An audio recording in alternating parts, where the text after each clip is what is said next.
অনুষ্ঠান বাড়ির স্টাইলে দই কাতলা বাড়িতেই বানিয়ে নিন। দই কাতলা বানানো খুবই সহজ।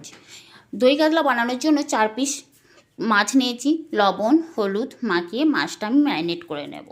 কড়াইয়ে তেল গরম করতে দেব। তেল গরম হয়ে গেছে, এখন আমি মাছটা হালকা করে ভেজে নেব।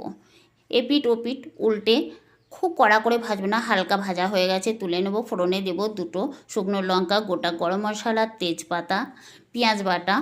ফোড়ন একটু তেলের মধ্যে নাড়াচাড়া করে কাঁচা লঙ্কা, আদা বাটা, রসুন বাটা দিয়ে মশলাটা খানিক কষিয়ে দইটা 2 চামচ দই নিয়ে দইটাকে ফেটিয়ে মশলার মধ্যে দিয়েছি।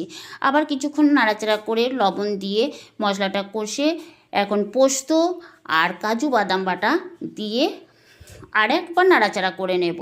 তারপর মাছগুলো দিয়ে ব্যাস হয়ে গেল আমার দই কাতলা রেসিপি।